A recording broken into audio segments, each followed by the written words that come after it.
السلام علیکم۔ تو فیا علیہ الصلوۃ والسلام مدد۔ امید کرتا ہوں کہ میرے تمام ویور خیر و عافیت سے ہوں گے۔ میں سید غلام اکبر شمسی روزانہ کے معمول کے مطابق آج بھی اپنے مومنین کے لیے ایک ایسی ویڈیو لے کر آیا ہوں کہ جس کے سننے سے ایمان بھی تازہ ہو جائے گا اور ثواب بھی حاصل ہوگا۔ تو میں کوشش کرتا ہوں کہ اپنے ویور کو ایسی ویڈیو اپلوڈ کر کے دوں، ایسی معلوماتی ویڈیو فراہم کروں اور آپ تک پہنچاؤں تاکہ آپ مومنین میرے لیے دعا کریں۔ آج کل یوٹیوب پر بہت ساری ویڈیوز آ رہی ہیں۔ ہم بالکل سادہ ویڈیو بناتے ہیں، حقیقت بناتے ہیں، سچائی بتاتے ہیں۔ تو یہ صدقہ جاریہ ثواب کی نیت سے تمام میں روزانہ آپ مومنین کی خدمت میں کوئی نہ کوئی پاک ہستی کا ذکر عرض کرتا ہوں۔ آج بھی میں 3 ہستیوں کا ذکر کرنا چاہتا ہوں اور یہ تینوں ہستیاں حقدار ہیں اس ذکر کا کہ جو ہم کر رہے ہیں، اور ان کی ولایت، ان کی محبت انسان کے ایمان کا حصہ ہے۔ تو سب سے پہلے ہم ذکر کرنا چاہتے ہیں حضرت جناب ابو طالب علیہ السلام کا۔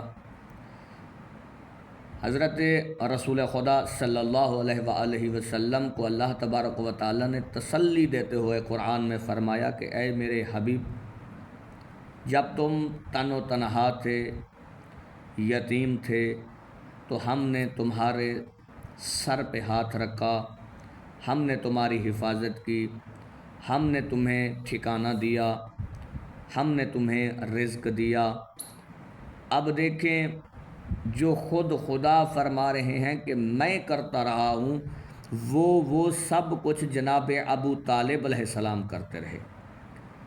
اب سوچنے کی بات ہے کہ جو کام اللہ قرآن میں اپنے حبیب کو فرما رہے ہیں کہ ہم نے تیری نصرت کی، ہم نے تیری مدد کی، ہم نے تیری حفاظت کی، ہم نے تمہیں اپنی دربار میں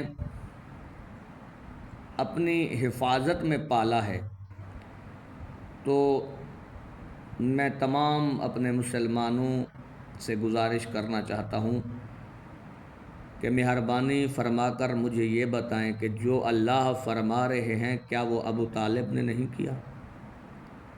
یہ احسان ہے ابو طالب علیہ السلام کا، یعنی جو اللہ کر رہے ہیں وہ جناب ابو طالب انجام دے، جو اللہ کہہ رہے ہیں وہ جناب ابو طالب انجام دے رہے ہیں۔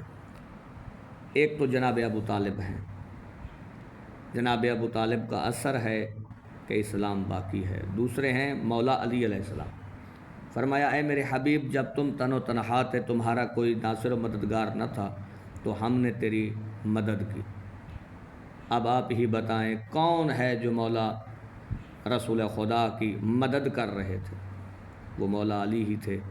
تاریخ میں ہر جگہ پہ صرف مولا علی ہی نظر آتے ہیں جو رسول خدا کی مدد کرتے ہوئے۔ پھر فرمایا کہ اے میرے حبیب، جب تمہارے ہاتھ خالی تھے، تمہارے پاس دولت نہ تھی، تو ہم نے اپنی دولت سے تمہیں دولت مند بنایا۔ اب دیکھیں وہ دولت کون سی دولت ہے؟ وہ دولت جناب خدیجۃ الکبریٰ کی دولت ہے، جس کے بارے میں اللہ فرما رہے ہیں کہ وہ میری دولت ہے۔